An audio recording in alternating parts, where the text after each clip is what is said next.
DreAllDay.com. See how that worked? Wasn't that fun? Just like a sporting event, I want you to take it up another notch because Keynote, he's about to walk in the room. His name is Dre. And I first met Dre when I went to Miami Beach. Miami Beach, if you've never been to Miami Beach, is a really awesome club. If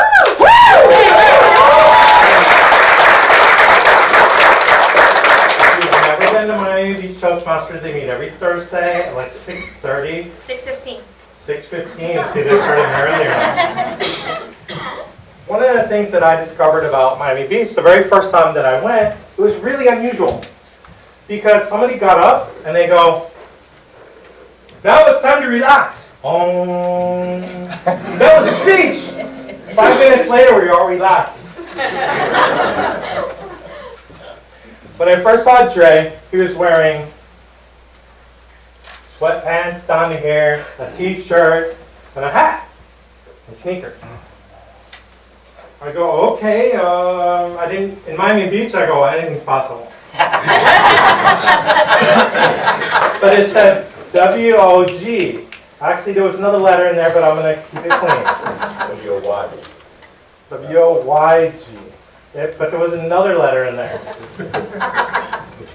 I took that out. But because right now he's doing more professional speeches, he's done TED Talks, he's written 7 books, he has all the credentials in the world, and I didn't know it until I saw his bio. So that's why one of the things is you should get to know the people that are in your club, because unfortunately we don't always have time to get to know everybody at a cup of coffee. Well, he put in his notes and everything, all these crazy things. I go, oh my God, professional speaker. He worked with Grant Cardone. Is anybody in sales in the room? If you don't know who Grant Cardone is, you are definitely off the planet in the last 6 months to a year because of the books and everything that he's caused a ripple in. But he's been involved with Grant Cardone. He's TEDx, all these crazy things.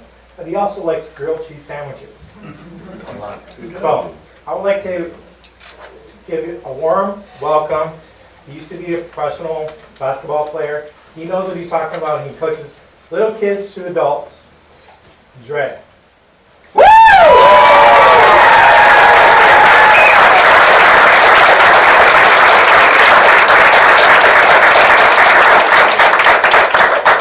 Thank you, everyone, and thank you, John, for that great introduction, and to the entire division for having me here as a speaker.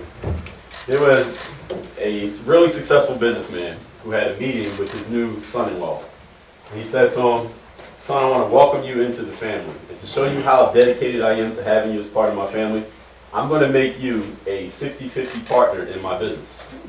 All you have to do is show up to the factory every day and learn how the operations run." Son-in-law said, "No, no, no. I can't work in the factory. I hate all the loud noise." He said, "Very well then. I'll put you in the office. You can learn how we do things in the office." Son-in-law said, "No way am I working in an office. I can't stand sitting behind a desk all day." The businessman said, "Well, wait a minute. I just married you to my daughter, made you a 50-50 partner in my money-producing business, yet you don't want to do any work. What am I supposed to do with you?" Son-in-law said, "Easy. Just buy me out."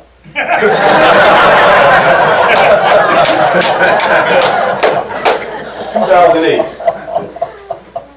I had about 30 videos on YouTube. Today I have about 5,000. But in 2008, about 30 videos in, I noticed in the comments that I was getting the same 2 things asked of me over and over and over again. Can I get some advice? And Dre, can you give me some tips? Advice on how to make the basketball team in high school next year after I didn't make it this year. Tips on how I can get better at dribbling the ball. Advice on what to do when my parents don't believe in my goals of being a basketball player. Tips on why when I go to the park and play basketball, nobody passes me the ball. And I told them, and this was 2008, I was working down in a gym called 24 Hour Fitness. You all know that gym. It was about 2 o'clock in the morning. I had just finished my workout, but I had my camera with me. And I recorded a video that was a response to all those questions that I was continuously getting. And I said to them, the very thing that is causing you to have these problems is exactly what you're doing right now. Because that player at your school who made the team when you didn't make it, the player who has the ball when you're not getting it, They're on the court or in the gym working on their game while you are on YouTube thinking that I have the solution to your problems. So what you need to do is X out this video, don't even watch the rest of it, turn off your Xbox, go grab your ball, go to the court, go to the gym, and work on your game. Now, I wasn't trying to make that into a catchphrase or a slogan or brand it or anything like that, because people weren't even calling, we weren't talking about personal brands in 2008. But when I said that, people heard that statement and they said, Dre, I really like what you said there. Work on your game. I like that. Work on your game. So I started using it, and it kind of became what I was known for and now what I'm known as. Sometimes I hear people say, or I'll go to their website and it'll say, this is what I do, but it's not who I am. Personally, I've never been able to identify with that. What I do is exactly who I am. Work on your game is a philosophy that combines mental toughness, self-confidence, and self-discipline.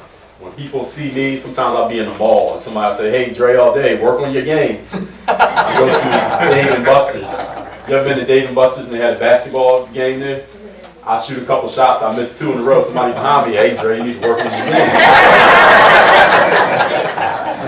So people came to know me for it. Now, my first ever speech was in 2nd grade. I was running for school treasurer. I didn't know how to write a speech, so my mother wrote the speech for me. I don't have to tell you how that turned out. I don't know if I got a single vote, and I didn't win. Back then, this is the late 80s, early 90s, I was pretty much what you would call a nerd, back before it was cool to be a nerd. If any of you remember in the early 90s, there was a TV show called Family Matters. Remember that show? Yeah. Remember Steve Urkel? Yeah. If you don't know who he is, Google him. Yeah. That's pretty much what I look like. We had to wear school uniforms. My sweaters were a little bit too small. My pants were a little bit too tight. And this is before it was cool to have tight clothes. This is when tight clothes you wear jewelry. I had these thick bifocal glasses. I wasn't cool with any of the cool males. I wasn't anyone who could play a sport, and talking to girls, man, forget about it. I had no confidence whatsoever in elementary school. Even up through middle school, I had the same challenge, and it wasn't until later in high school when I finally started to get some control of my self-image, of my confidence. I read this book. The book, I don't remember what book it was. I've always tried to remember what it was. I don't want to lie to you and give you the wrong book. But in this book, the author gave us an exercise.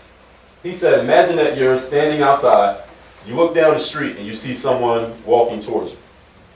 You can't really make out who it is, but you see that they look somewhat familiar, but you don't know who they are. As they get closer, you realize that this person is actually you. But it's not you now, it's you 5 years from now. So fill in the blanks. What does this person walk like? How do they talk? What have they achieved? How do people perceive this person? Who are their friends? What can they say about themselves, and how do they feel about themselves? And this sounds really simple and basic, I know, but I really took this exercise to heart, and I realized for the first time in my life that this is a practice of visualization.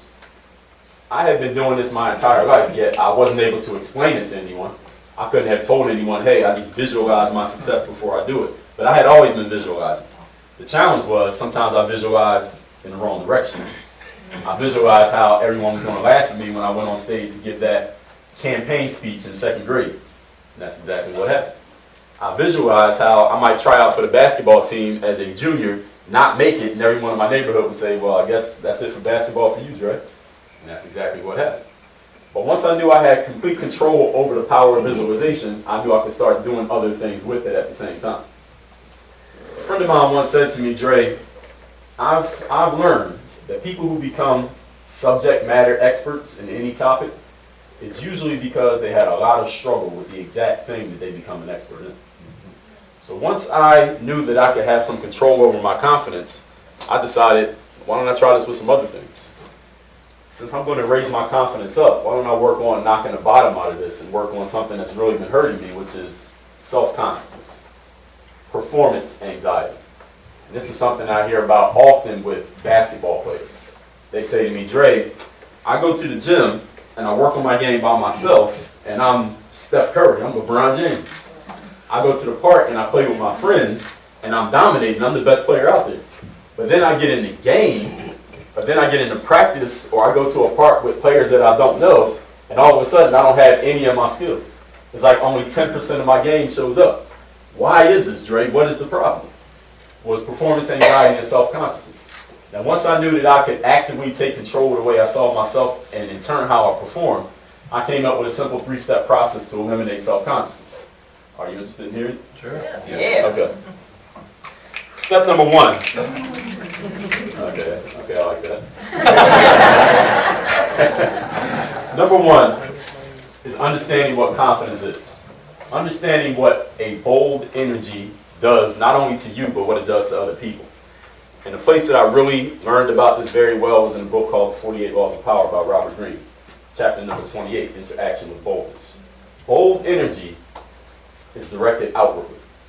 Bold energy puts your attention on other people. And when your energy is bold, what happens is people pay attention to you. People are magnetized to you because they want to see what you're going to do next. They want to hear what you're going to say next. And when your energy is directed outwardly, it's impossible for you to be self-conscious. The definition of self-conscious: undue awareness of oneself.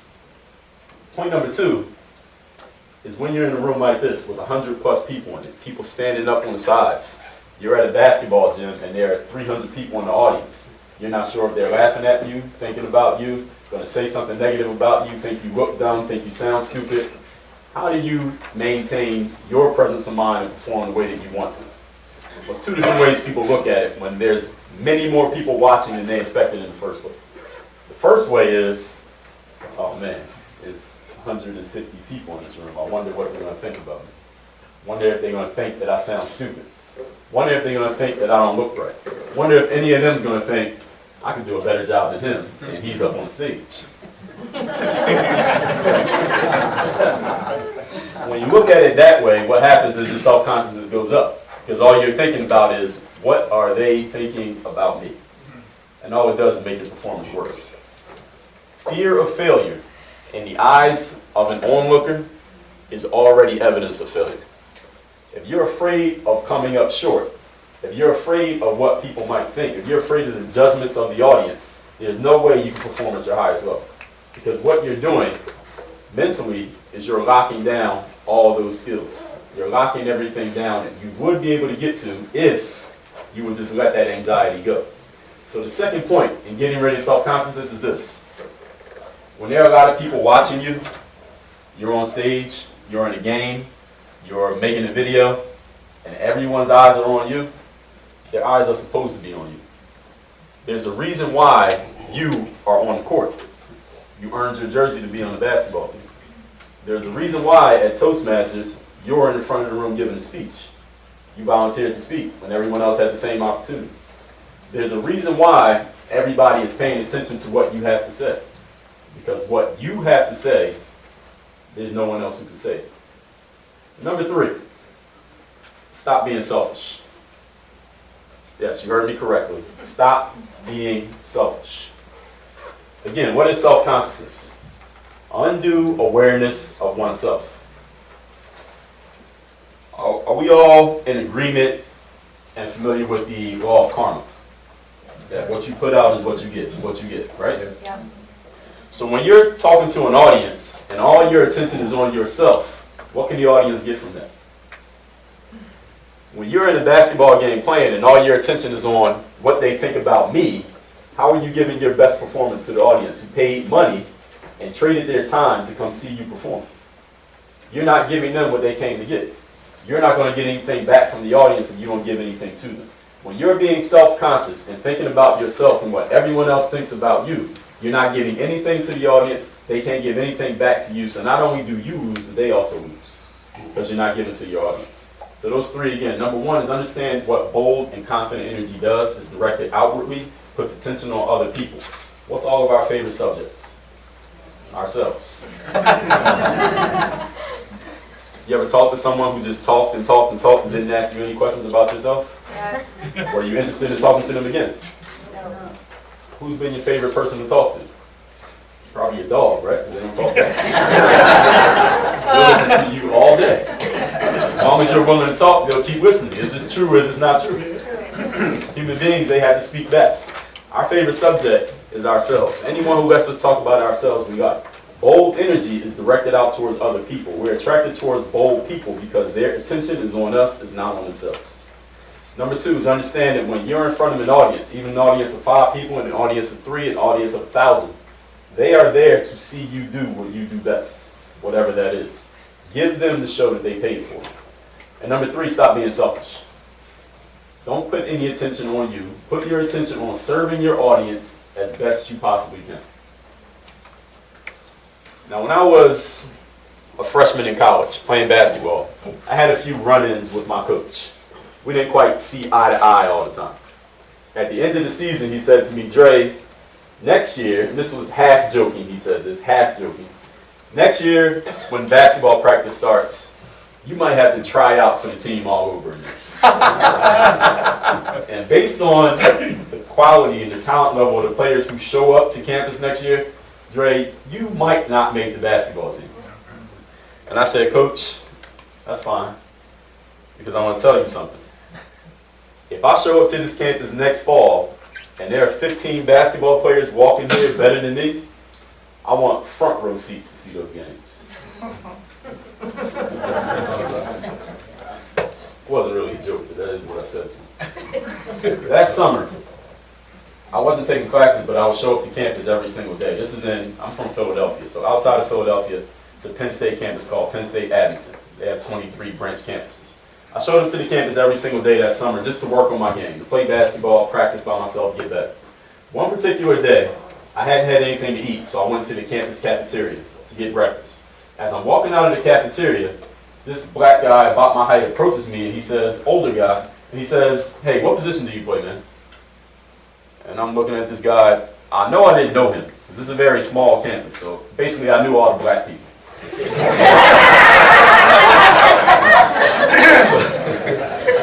This guy approaches me. I know I don't know this guy. I know he doesn't work here. And he says, what position do you play? And mind you, I'm not in the gym. I'm in the cafeteria. So I'm like, how do you know I even play anything? And he said, well, man, I'm just asking. We have a short conversation. Turns out he's the basketball coach at a different college campus. Within a week, he recruited me to go play at that campus. The reason that happened was only because I happened to be on campus working on my game every single day that summer. No one was telling me to do it. It wasn't an assignment. There was no other players on the team were showing up, just because I had the discipline to keep showing up every day. And that transfer right there when I was 19 years old, that changed my life. What happened from the time that I went to that campus, the people I met, the experiences I had, changed the entire trajectory of my life. I wouldn't be here right now if it wasn't for that one chance meeting. So people ask me when they find out that I publish all these videos to YouTube, they're like, Dre, how do you come up with the ideas for so much content? How do you put out so much content, so many videos, so consistently? Well, the first answer is this. When I got my first camera in 2007, I just did what I had already been doing. Go to the gym every day and work on my game. The only difference now is that I had a camera so I could record it and put it up on YouTube. The next thing was that I was just responding to my audience. When I put out my first video, it was actually coming off I went to an exposure camp. For those of you who don't know what that is. Many of you ever been to a job fair? Mm-hmm. Okay. Well, an exposure camp is like a job fair for athletes. But instead of wearing a suit and tie and handing out resumes, you put on your athletic gear and you play your sport. And the audience is a bunch of coaches and agents and scouts who decide you're good enough to come play professionally. So I went to one of those camps, played really well, and I had the video from that camp. Only thing, that video was on this thing that we call a VHS tape. Anyone remember that?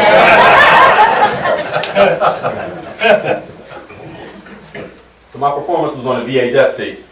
I knew this tape wasn't going to last over the next 30 years. I said to myself, if I never play another game of basketball, and I'm 80 years old, and I tell my great-grandkids how good I used to be, I need some proof. Because all they're going to do is roll their eyes at me.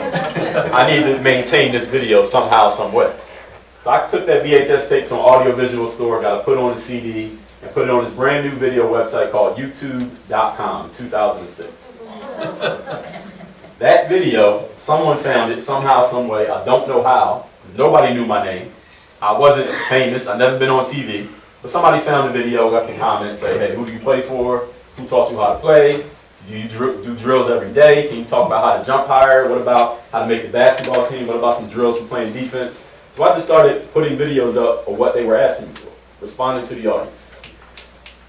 Thank you.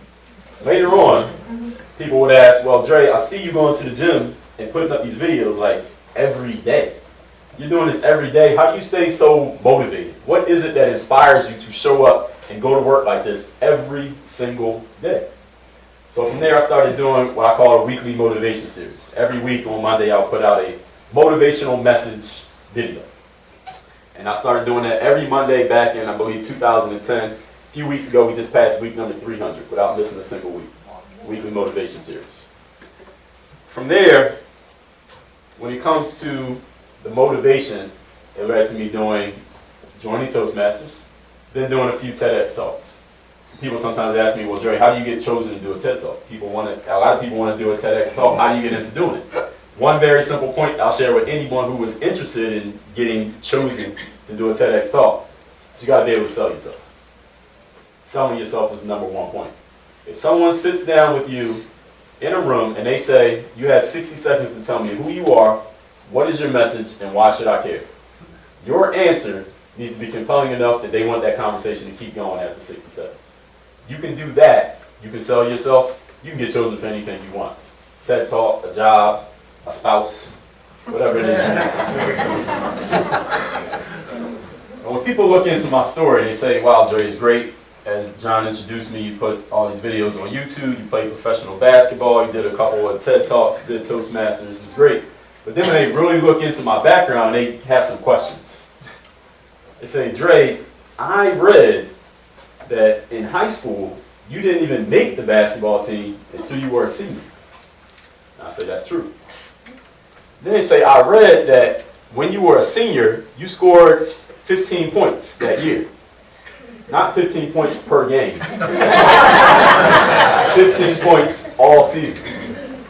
I say that's true. And they say, you played NCAA Division III basketball. For those who don't know what that is, Division I is March Madness, the guys you see on TV. Division II is if you have like the 800 channel cable package, you might catch a game. Division III are the people who go pro in something other than sports. Remember that commercial?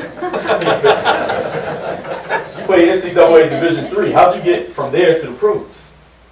I say, well, I did play Division III. And then they say, I heard that your parents came to 2 of your high school games, yet they never actually saw you play because the 2 games they came to, you didn't get in the game. I say, that's actually true. So how did you go from all of this? Oh, and I didn't even mention that I didn't even play my senior year of college because I got kicked off the basketball team.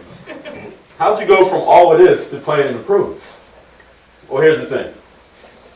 Some people may think it's because even though my dad is 5'9" and my mom is 5'7", I became 6'4", that maybe I was just ordained to be a basketball player. Even though those are facts, that's not the reason. They may say, oh, it's because I have long arms and I can jump high. Even though that's true, that's not the reason. Or they may say, oh, is it because you put in 10,000 hours practicing basketball? Well, I did, but that's not the reason I became a pro. Believe me when I say I personally know, so many players who were more physically talented than me, with more physical ability than I had, who never made a single dollar playing basketball. I didn't make it in basketball because of my physical attributes. But there are 2 specific reasons that I did, and I'll tell you these stories quickly. First one was when I was in college. My 3rd college coach. So the guy who recruited me to the new school got fired after the first year I was there. They replaced him with another guy. His name was Armin Gilliam. He used to play in the NBA, for those of you familiar. Armin and I did not see eye to eye either. I didn't see eye to eye. I don't see eye to eye with authority figures. Let's just put it that way. One day in practice, Armin stopped practice, called everyone into a huddle, and he said, listen up. 2 weeks ago, I was in Bobby Knight's office. Any of you familiar with basketball know who Bobby Knight is. He's a famous college basketball coach, University of Indiana, wore his red sweater all the time. And Armin said, in Bobby Knight's office, there's a big sign on his wall that says, this is not Burger King. You cannot have it your way. And then he said, Dre, this is not Burger King. You can't have it your way. And with that being said, thank you for your time. And that was my last moment as a college basketball player. As I walked out of that gym, I thought to myself, I'm better than everybody who's still in there. But to the objective observer who doesn't know anything, if they just look at the situation, they're going to say, okay, well, if you're so good, why are they on the basketball team and you're not? For posterity's sake, I had to figure out a way that I could prove I was the best player in that gym. And since I couldn't play college basketball anymore, my only resolution was to make it to the pros. Second reason, 2004. I just moved back home after finishing school, and my parents wanted to have a conversation with me about my future. And I want to make sure you all understand the context here. My parents are looking at their son, who at 12 years old came home crying because he didn't make the recreational league basketball team. Their son, who my mother went to the park when I was 14 to argue with the local coach because her son was the only one who didn't make it when all the other mothers she knew, their sons did make the basketball team.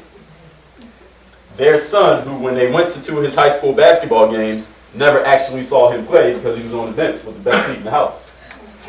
Their son, who they know didn't even play his senior year of college at a Division III school, now with a business degree from Penn State University, wants to be a basketball player. Now, let me also tell you that my mother is an educator. She's a teacher. Been a teacher her entire life, and a really good one. She only knows what she knows. So when I said I wanted to be a basketball player, she said, "You want to be a what?" You just got a degree 4 years from Penn State. You need to get yourself an apartment so I can move out of their house. You need to get yourself a job so you can pay for that apartment. You need to get yourself a car. And this is 2004. I had braids back then. So you need to get a haircut. I wasn't in agreement with any of this, but I don't know if any of you were raised how I was raised, but in that household there was no back and forth. This was not a democracy. Basically, your parents said what they said, and that was the end of the conversation. Whether you agreed or not, you took your disagreement to your bedroom. So that was the end of the conversation, but I knew, again, for posterity's sake, I had to prove that I was right. I'm not the type of person that likes to, I don't relish in proving people wrong. I just like to prove myself right. Maybe we can both be right, but I'm going to be more right.